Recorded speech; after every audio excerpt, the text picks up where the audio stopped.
আজকে বছরের শেষ দিন আর আমাদের গীতার অন্তিম পর্ব আজকে।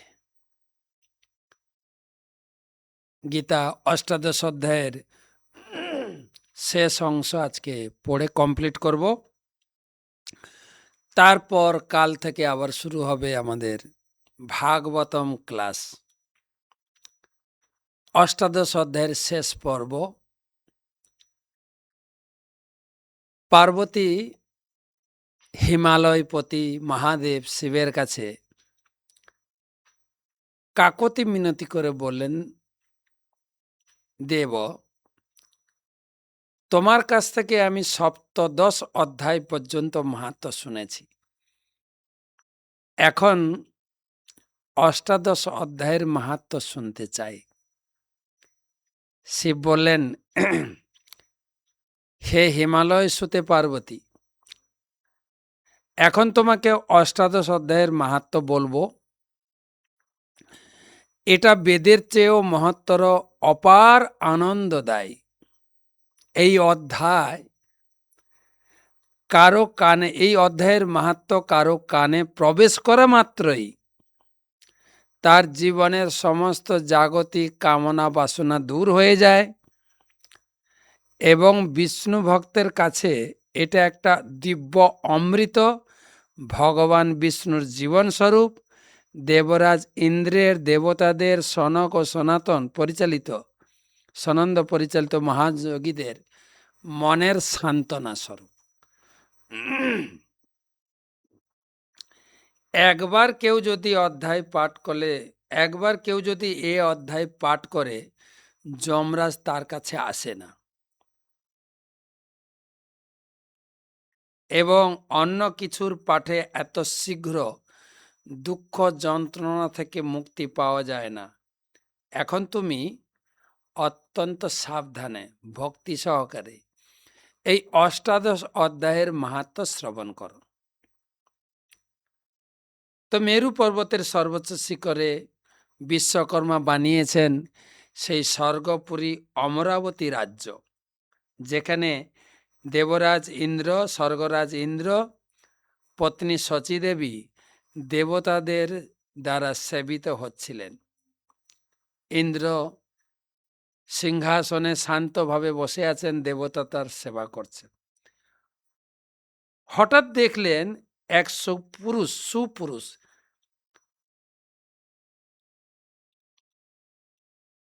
স্বর্গরাজ্যে এসে উপস্থিত হয়েছে এবং সেই সুপুরুষকে দেখা মাত্রই ইন্দ্র যেই তার দিকে তাকিয়েছেন, ইন্দ্র তার সিংহাসন থেকে পড়ে গেছে। আর তখন অন্যান্য দেবতারা ইন্দ্রের সেই মাথার মুকুট তুলে নিয়ে সেই যে সুপুরুষ নবব্যক্তি, তাকে সিংহাসনে বসিয়ে তার মাথায় মুকুট পরিয়ে দিলেন এবং তারই সেবা করতে লাগলেন।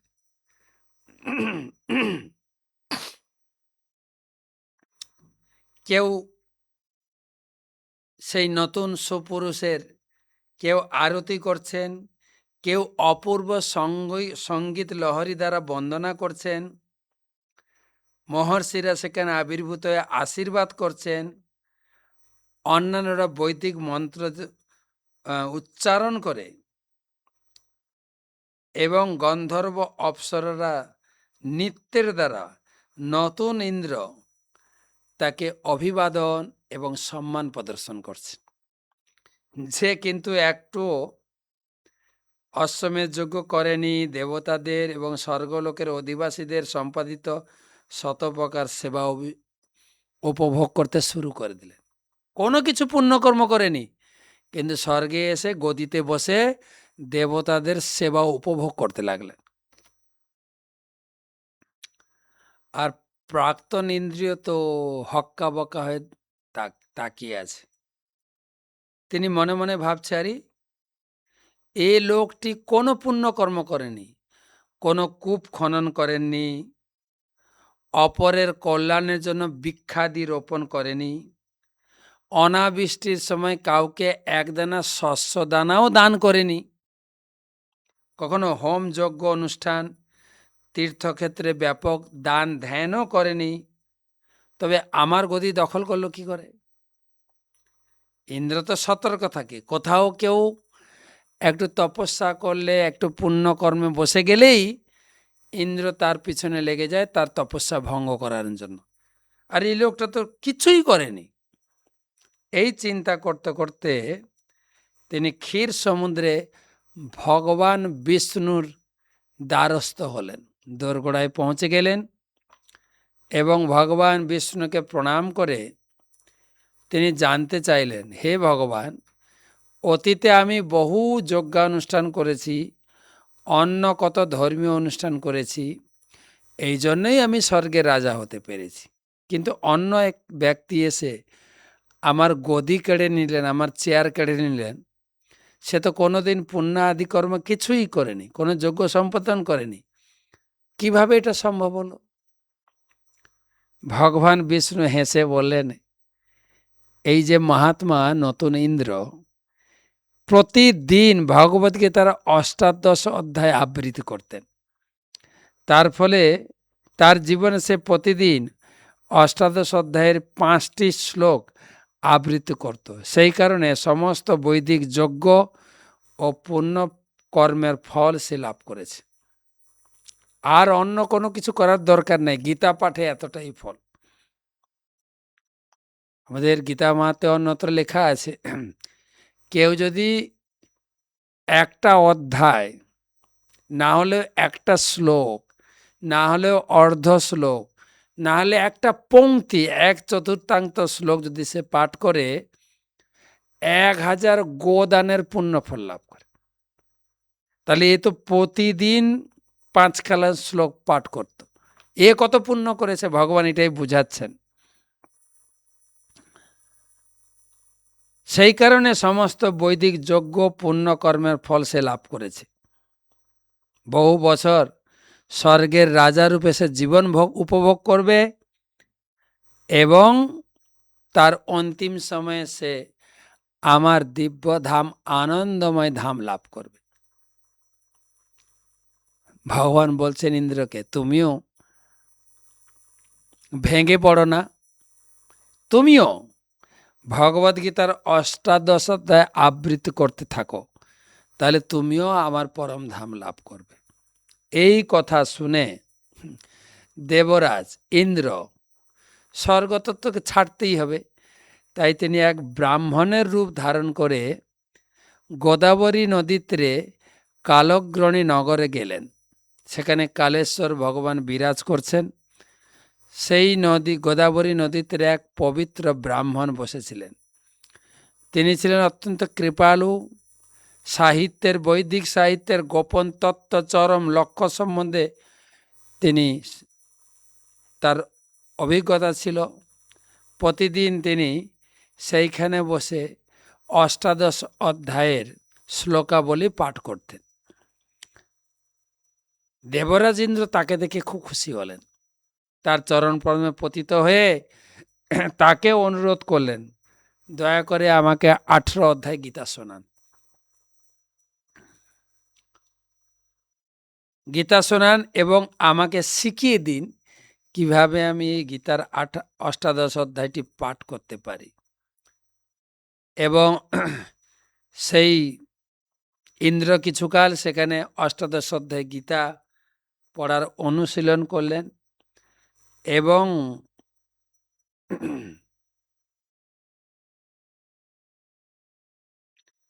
তিনি ভগবত ধাম লাভ করে তিনি অনুভব করলেন যে আমি তো স্বর্গে ছিলাম, কিন্তু এই ভগবত ধাম তো কোটি গুণের আনন্দের সমুদ্র।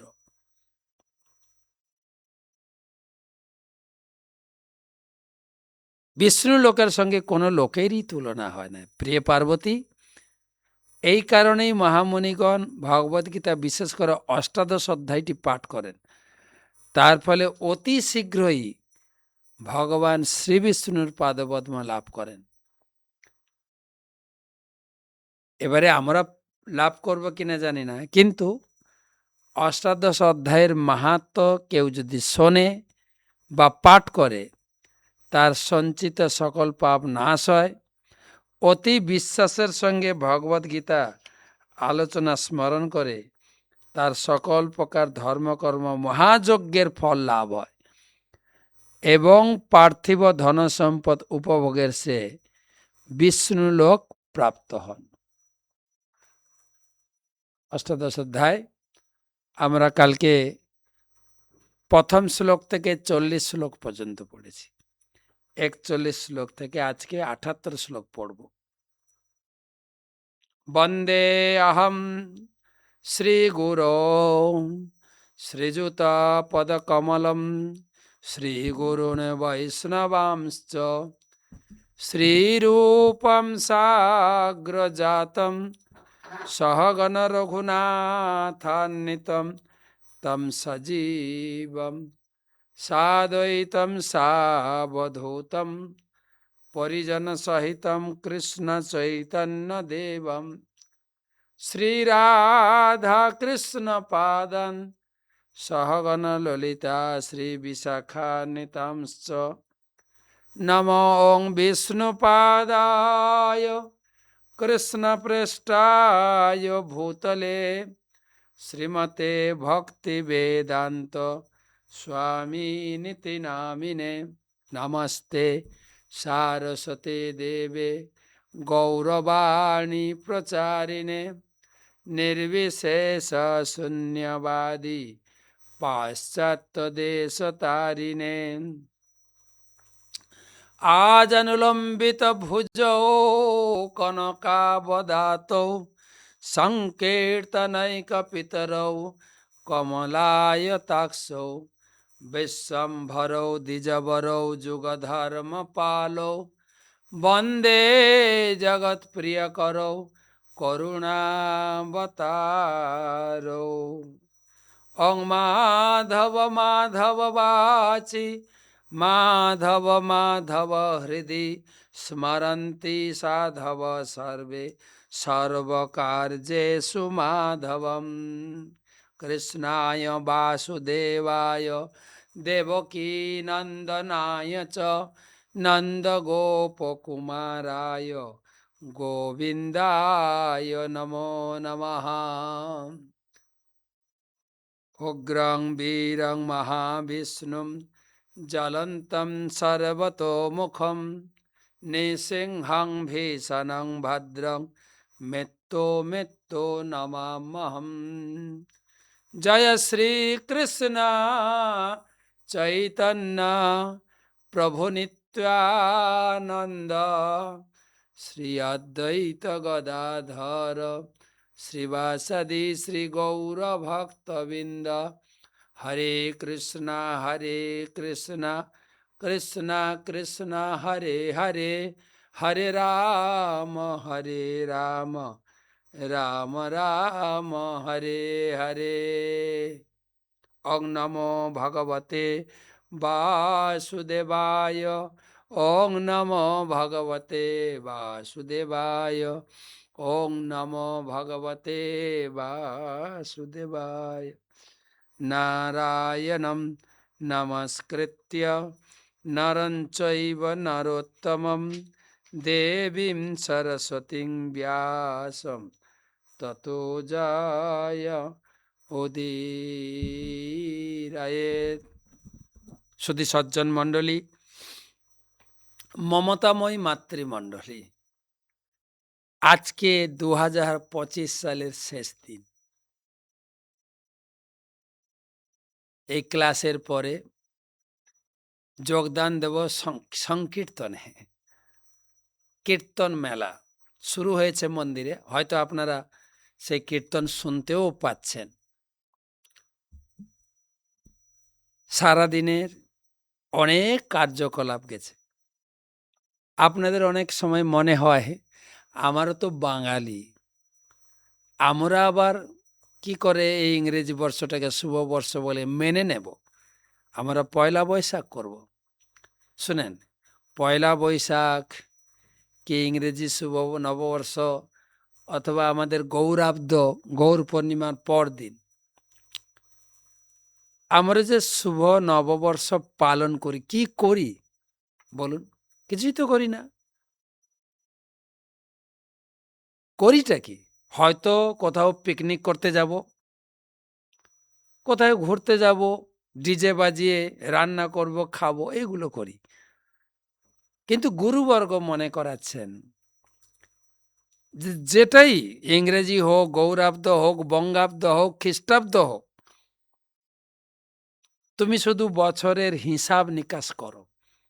জীবনের হিসাব নিকাশ করার এই দিনগুলি আসে। আমি 2025 সাল, 365 দিন, 12টা মাস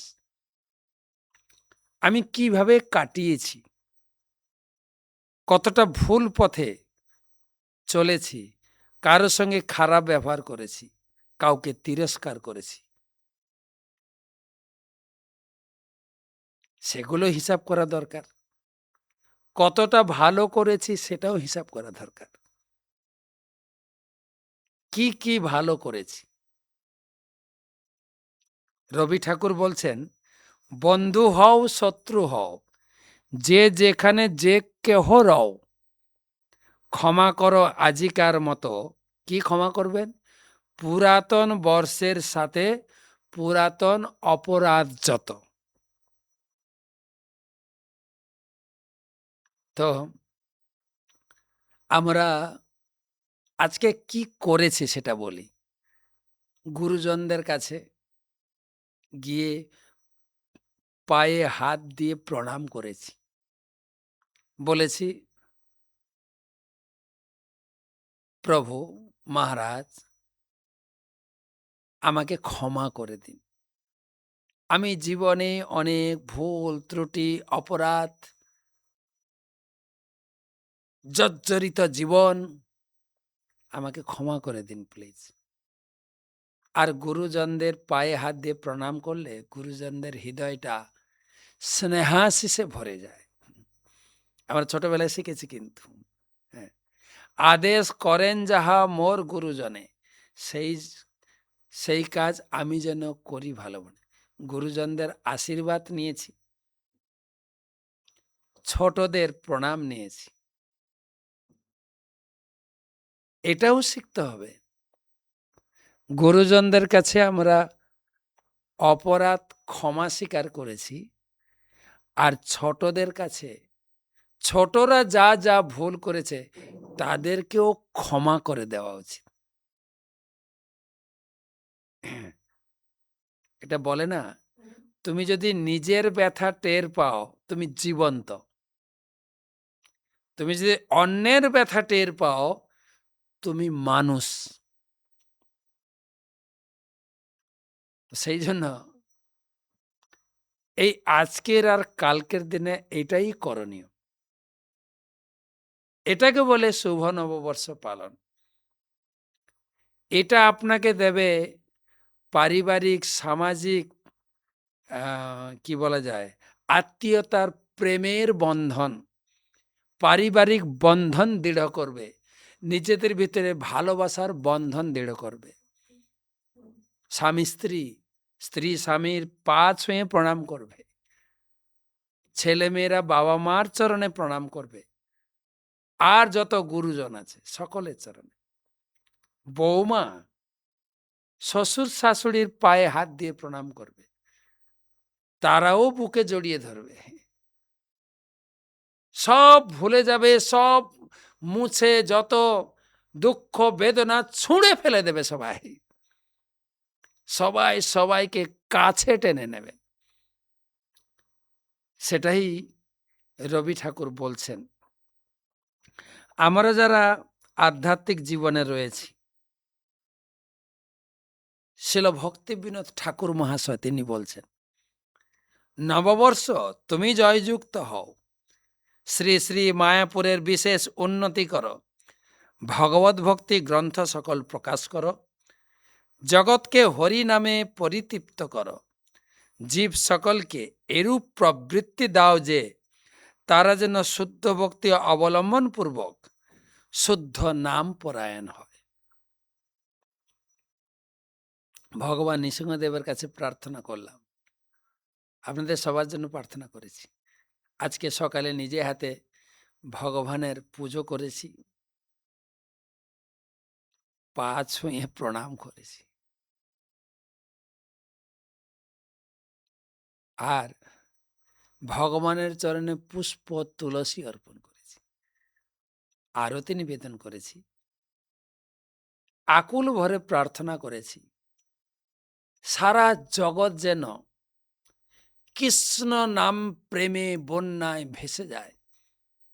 আজকে দেখুন, সারা বিশ্বের মানুষ, African, German, Japan, Australia, China, যারা ধর্মকর্ম কিছুই জানতো না, শিল প্রভুপাদের গীতা পড়ে আজকে মায়াপুর হরিনামের বন্যায় ভাসছে।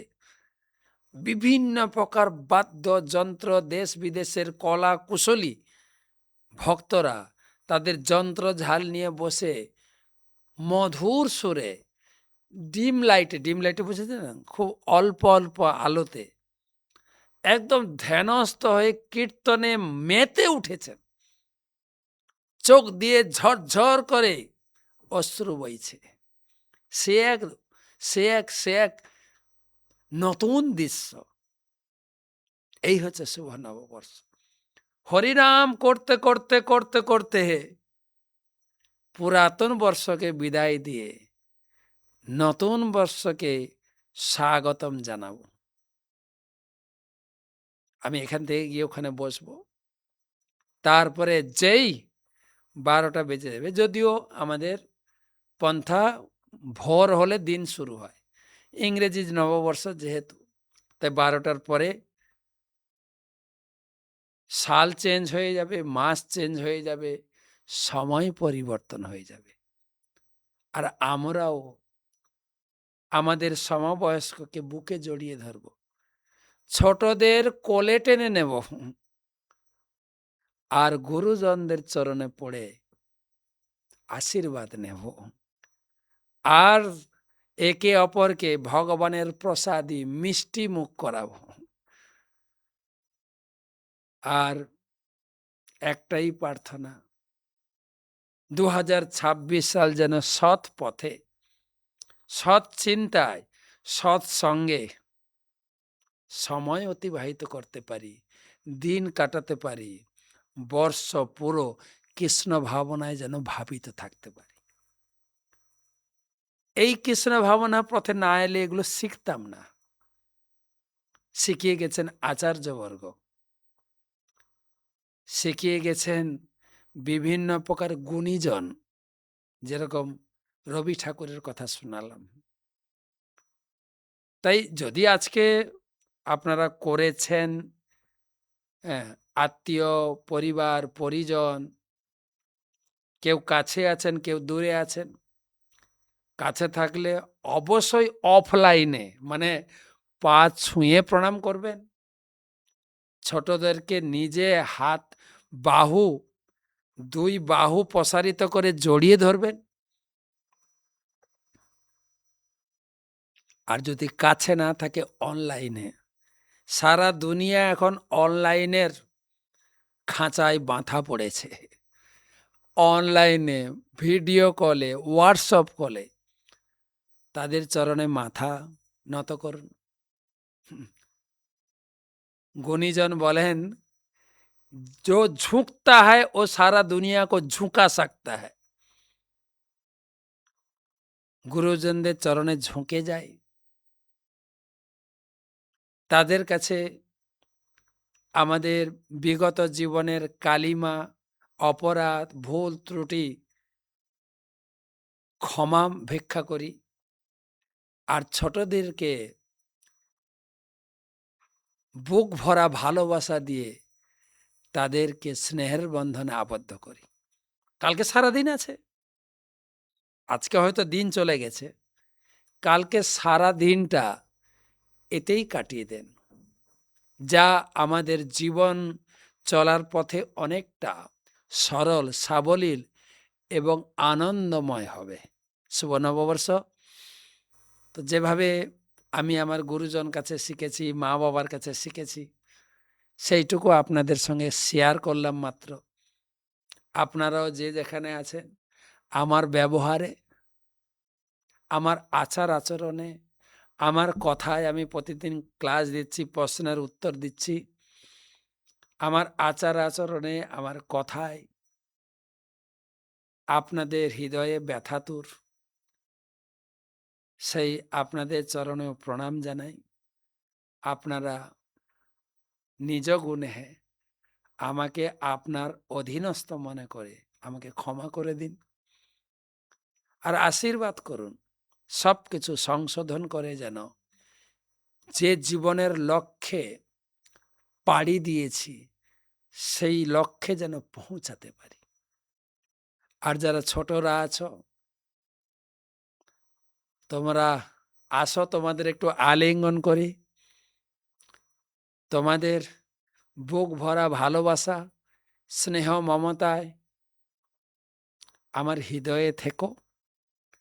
তোমাদের জন্য ভগবানের কাছে প্রার্থনা করি, ভগবান তোমাদের সবসময় সুরক্ষিত রাখুক, সুস্বাস্থ্যবান, সৎ বুদ্ধি, সৎ পথে নিয়োজিত থাকো এবং সমাজের, জাতির, দেশের একজন সৎ নাগরিকে পরিণত হও। ভগবানের শুদ্ধ ভক্তে নিজের জীবনকে উৎসর্গ করো। শুভ নববর্ষ। ফিরে আসি গীতার আলোচনায়। নমঃ বিষ্ণুপাদায় কৃষ্ণপ্রেষ্ঠায় ভূতলে শ্রীমতে জয়পতাকা স্বামী নীতি নামিনে। নমো আচার্য পাদায় নিতাই কৃপা প্রদায়িনে গৌরকথা ধামদায় না।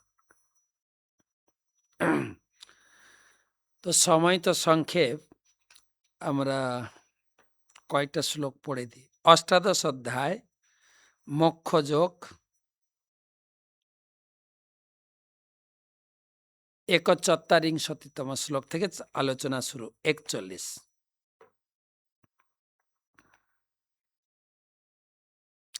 ব্রাহ্মণ ক্ষত্রিয় বিষম শূদ্রাণাম চ পরন্তপ কর্মাণি প্রবিভক্তানি স্বভাব প্রভবৈ গুণৈ।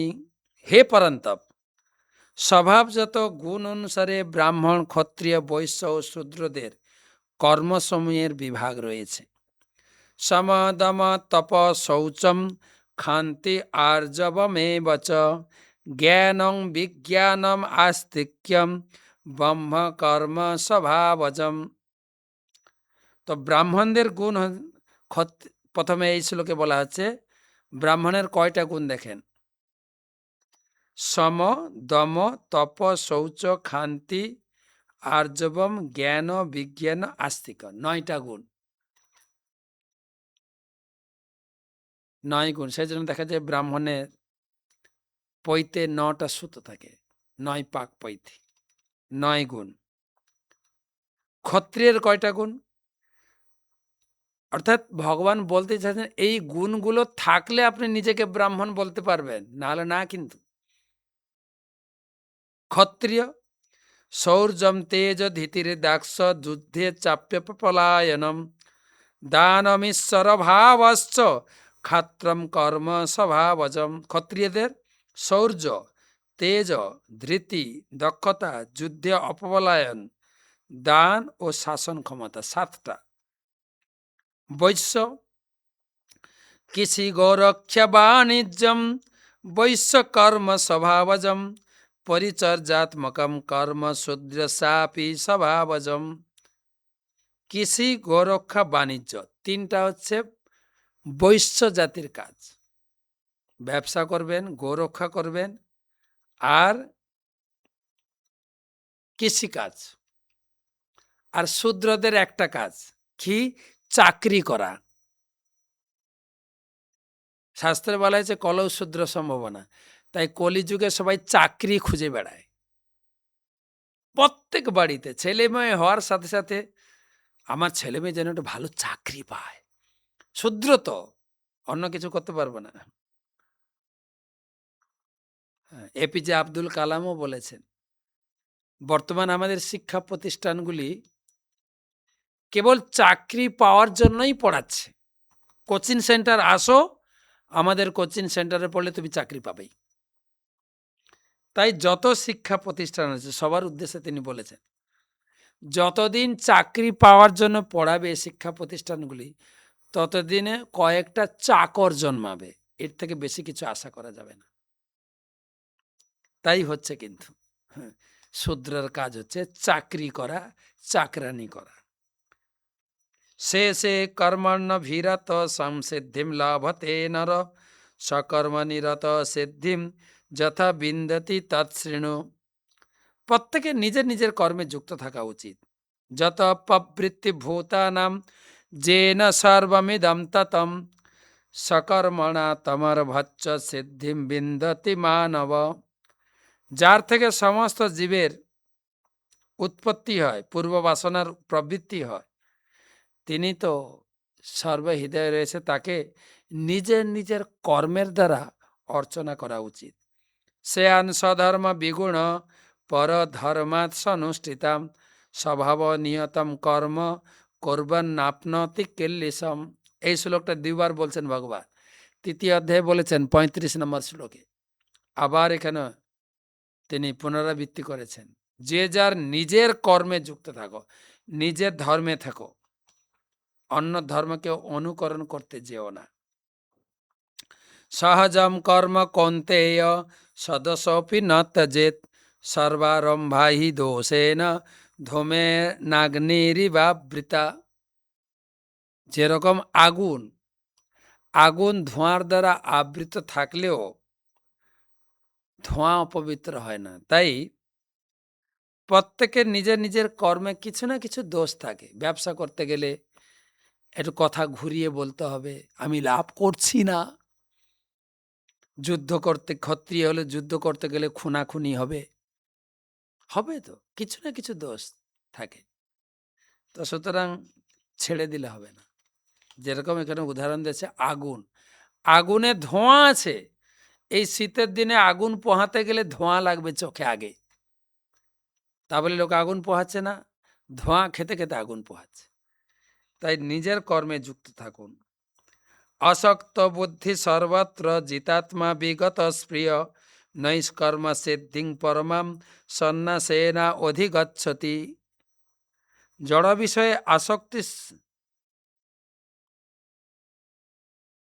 বিষয়ে আসক্তি ত্যাগ করে নিজের স্বধর্ম দিয়ে ভগবানের আরাধনা করুন।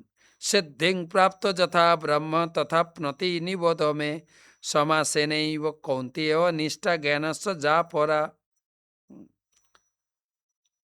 এবং আধ্যাত্মিক শিক্ষা লাভ করো, জ্ঞান গ্রহণ করো। বুদ্ধ্যা বিশুদ্ধয়া যুক্ত ধিত্তাত্মনম নিয়ম চ, শব্দাদীন বিষয়ং ত্যক্তা রাগদেশ বুধস্য চ, বিভুক্ত সেবিলঘ্যাসি যদ্বাক কায় মানস, ধ্যান যোগো পর নিত্যং বৈরাগ্যং মমু সমুপাশ্রিতা, অহংকারং বলম দর্পম কামম ক্রোধম পরিগ্রহম, বিমুচ্চ নির্মমম শান্ত ব্রহ্ম ভুয়ায় কল্পতে। কিভাবে সেই সেই পরম ব্রহ্মকে তুমি উপাসনা করবে, সমস্ত বিষয় ত্যাগ করে, বিষয় বাসনা ত্যাগ করে, রাগ দেশ বর্জন পূর্বক নির্জন স্থানে অল্প আহার, মন বাক সংযম করে, কাম ক্রোধ পরিগ্রহ করে, মমতাবোধ শূন্য হয়ে সে ঈশ্বর ভজনা করো। ব্রহ্মভূত প্রসন্নাত্মা ন সচতি ন কাঙ্ক্ষতি, সম সর্বেষু ভূতেষু মদ্ভক্তি লভতে পরম। সম্পূর্ণরূপে নিষ্প্রিয়, কোনো প্রকার শোচনা বা কোনো প্রকার আকাঙ্ক্ষা না করে তুমি ব্রহ্ম ভজনায় যুক্ত হও।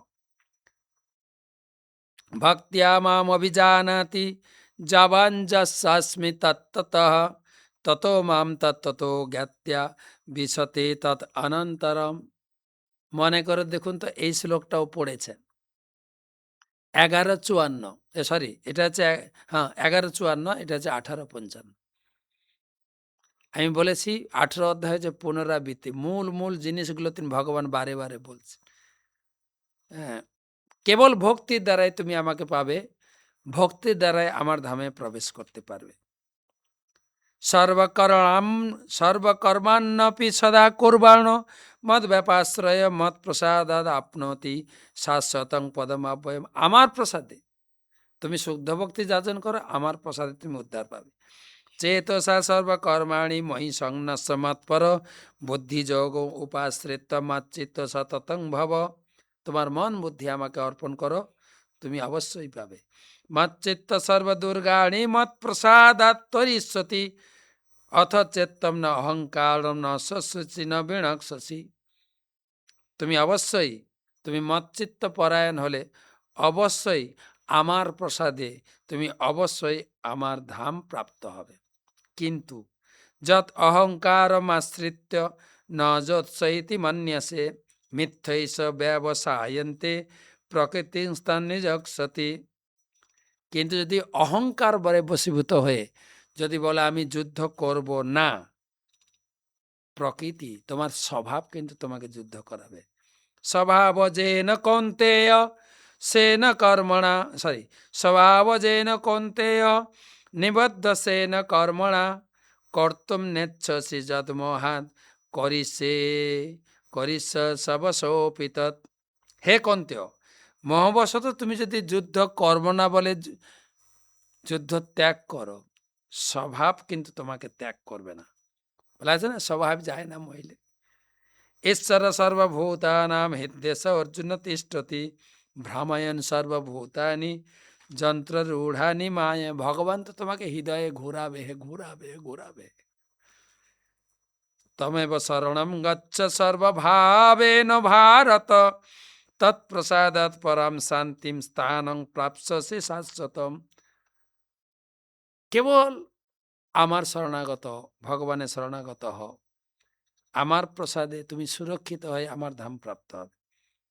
ইতি তে গুহ্যমাখ্যাতম গুহ্যাৎ গুহ্যতরং ময়া বিমৃশৈত দশেষেণ যথেচ্ছসি তথা কুরু। তোমাকে এখন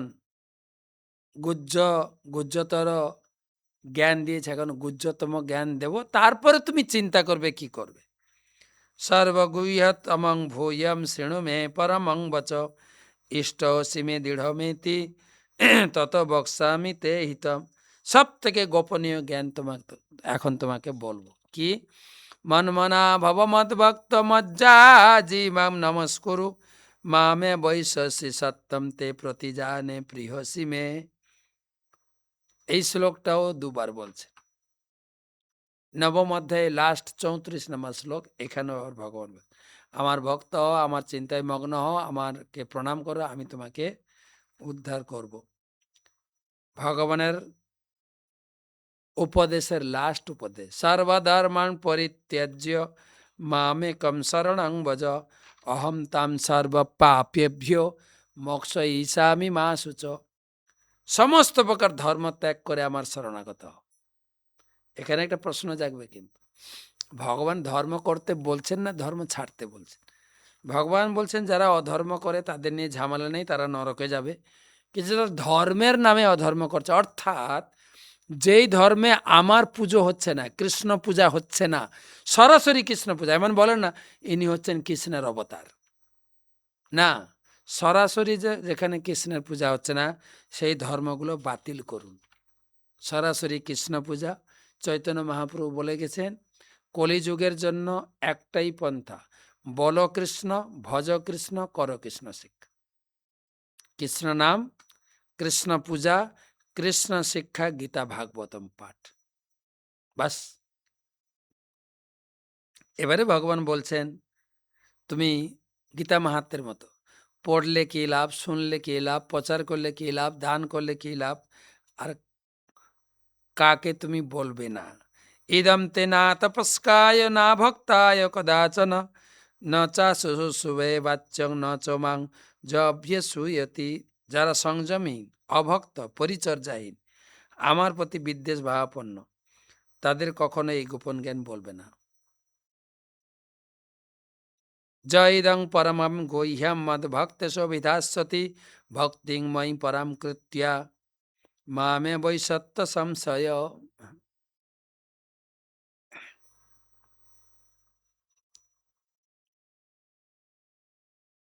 যারা শ্রদ্ধাহীন তাদেরকে বলবে না। ৬৮ শ্লোকে বলছেন, কিন্তু বলবে অবশ্যই, লোক দেখে বলবে। এই গীতার জ্ঞান যদি তুমি প্রচার করো, দান করো, কি লাভ হবে? না তুমি আমার পরাভক্তি লাভ করবে, আমার কাছে ফিরে আসবে। না চ তস্মাৎ মনুষ্যেষু কশ্চিৎ মে প্রিয় কীর্তম ভবিতা ন চ মে তস্মাৎ অন্য প্রিয়তর ভবি। সেই গীতা দানকারী, গীতার জ্ঞান দানকারী ভক্ত আমার সব থেকে প্রিয়। আজকে দান করুন গীতা কিছু, আজকের দিনে দান ধ্যান। কালকেও আছে, বছরের প্রথম দিন, কিছু গীতা দান করুন। অধেশ্বতে চ ইমং ধর্মম সংবাদম আবয় জ্ঞান যজ্ঞেন তেনামিষ্ট সামিতি মে মতি। আর এই গীতা যিনি পড়বেন, সরাসরি আমাকে পূজা করার ফল পাবেন। শ্রদ্ধাবান অনুসূয়াশ্চ শৃণুয়াদপি যো নর সোপি মুক্ত শুভান লোকান পাপনুয়াত পুণ্য কর্মণা। আপনি বলবেন আমি তো পড়তে জানি না, কাউকে ডেকে এনে শুনবেন, বা যেখানে গীতা পাঠ হচ্ছে শুনবেন, কি লাভ পাবেন? স্বর্গে যাবেন। গীতা পড়লে ভগবত ধাম, শুনলে স্বর্গ। একটু কম লাভ হবে শুনলে। এবারে ভগবান বলছেন, কশ্চিৎ এতৎ শ্রুতম পার্থ তয়ি একাগ্রেণ চেতসা কশ্চিৎ অজ্ঞান সম্মোহ পণষ্টস্তে ধনঞ্জয়। অর্জুন, আমি এতক্ষণ গীতা পাঠ করলাম, তুমি কি মন দিয়ে শুনেছ? তোমার কি মোহ দূরীভূত হয়েছে? অর্থাৎ গীতা শুনলে মোহ দূরীভূত হবে। অর্জুন কি উত্তর দিচ্ছেন? অর্জুন উবাচ নষ্ট মোহ শীতের লব্ধা তৎপ্রসাদাৎ মায়াচ্যুত শীতস্মি গত সন্দেহ করিষ্যে বচনম তব। অবশ্যই আমি তোমার কথা শুনেছি, আমার মোহ নষ্ট হয়েছে, আমার পূর্ব স্মৃতি ফিরে পেয়েছি, আমি তোমার কথা মতো যুদ্ধ করব। গীতা আলোচনা আছে। এবার সঞ্জয় শোনাচ্ছেন। সঞ্জয়ের কাছে প্রশ্ন ছিল তো, ধৃতরাষ্ট্রের প্রশ্ন ছিল না প্রথম শ্লোকে, তার সমাপন করতে হবে তো। সঞ্জয় বলছে, সঞ্জয় উবাচ ইত্যহং বাসুদেবস্য পার্থস্য চ মহাত্মন সংবাদম ইমম সৌশ্রম অদ্ভুতম রোমহর্ষণম। সঞ্জয় বললেন, এভাবে আমি কৃষ্ণ অর্জুনের এই দুই মহাত্মার অদ্ভুত আলোচনা আমি শ্রবণ করেছিলাম। কার কৃপায়? ব্যাস প্রসাদাৎ এতদ গুহ্যম ব্যাস প্রসাদাৎ শ্রুতবান এতদ গুহ্যময়ম পরম যোগম যোগেশ্বরাৎ কৃষ্ণাৎ সাক্ষাৎ কথয়ত স্বয়ং।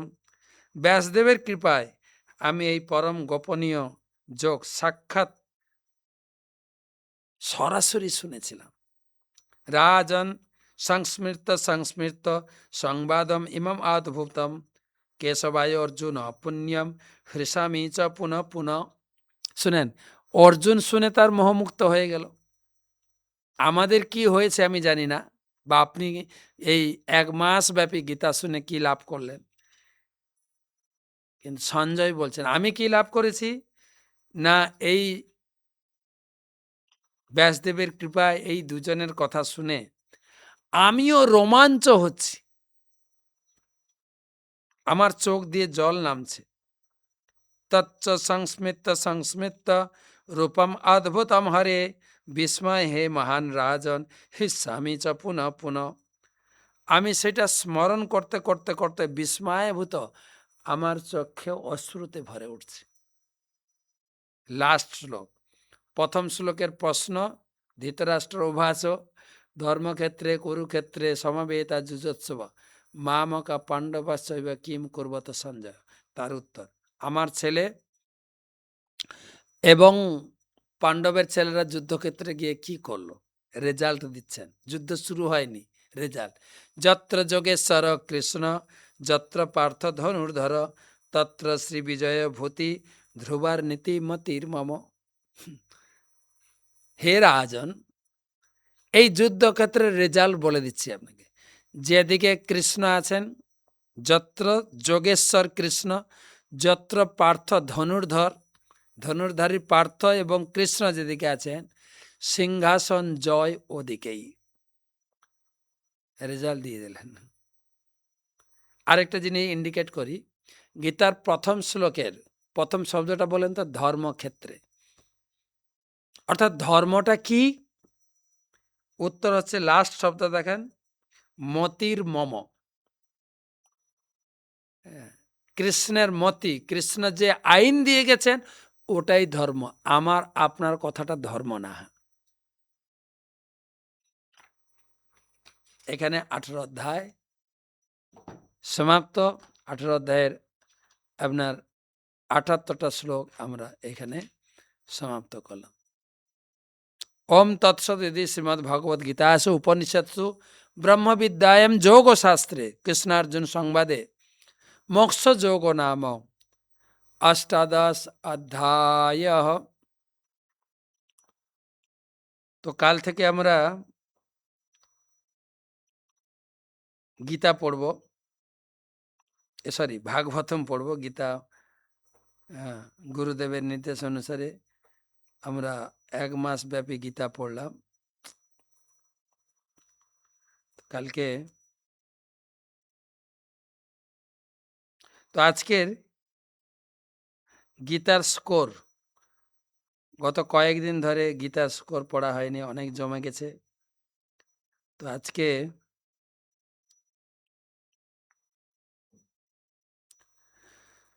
ভাগবত হারিণী দেবী দাসী 12টা গীতা, পৃথু মহারাজ দাস 2টি গীতা, অচ্যুত চরণারবিন্দ দাস 11টি গীতা, উষা কুমার 1টি, মীরা মণ্ডল 8টি, মাধুরী মমতাময়ী দেবী দাসী 2টি, গৌতম দাস 3টি, কালাচাঁদ মাইতি 8টি, রাশেশ্বর রাধিকে দাস 12টি, রিঙ্কু প্রামাণিক 2টি, গোপাল রাজা গোবিন্দ দাস 11টি, মালিনী সুন্দরী দেবী দাসী 18টি, সুশীল মাধব দাস 2টি, অন্তরঙ্গ সনাতন দাস 44টি, জয় কৃষ্ণচন্দ্র দাস 501টি, অরুণ জানা 5টি, অযোধ্যাপতি দাস 102টি, অতুল দামোদর দাস 2টি, অতুল দামোদর দাস 40টি, রনি দাস 2টি, নিকি জসওয়ানি 4টি, তারক রাধা দাস 4টি, শিরোমণি নন্দরানী দেবী দাসী 50টি,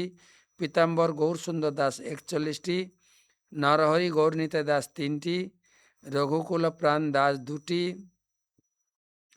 কাশীনাথ মাঝি 2টি, অচিন্ত লক্ষ্মী দেবী দাসী 280টি, ডক্টর S.B. গোপাল 18টি, সৌরভ 2টি, পূর্ণিমা 1টি,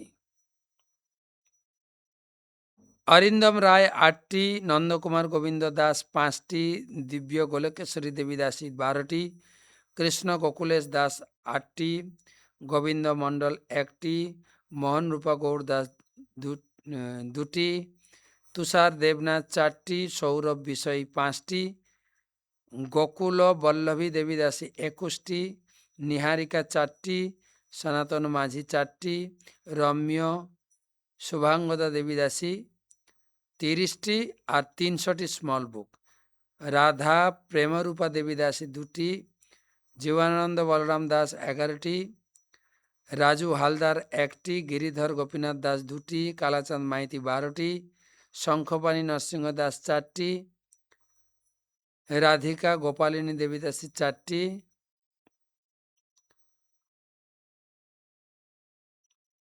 শোভাময়ী চম্পকলতা দেবী দাসী 5টি, জ্ঞানেশ্বর গৌরাঙ্গ দাস 25টি, অমিতা পদ্মনাভ 11টি, ভারতী 4টি, প্রভাতী 5টি, মুম্বাই JSS 4টি, বিশ্বমোহন গোপাল দাস 2টি, জয়ন্ত বাড়ই 6টি, তেজস 5টি, শোভা কোতালি 5টি, বিনোদ 2টি। তো কালকে আরেকদিন পড়বো গীতাদানের কথা, যেহেতু আজ অনেক বাকি থেকে গেছে। তো আজকে যাদের যাতে নাম ঘোষণা করলাম সমস্ত গীতাদাতা এবং আপনাদের পরিবার সকলের মঙ্গল কুশল কামনা করি এবং ভগবান কৃষ্ণের কাছে আপনাদের নতুন বছরের জীবন সুখময় আনন্দময় হোক, এই বলে গীতাবক্তা ভগবান কৃষ্ণের চরণে আমার প্রার্থনা। হরে কৃষ্ণ কৃষ্ণ কৃষ্ণ হরে হরে, হরে রাম রাম রাম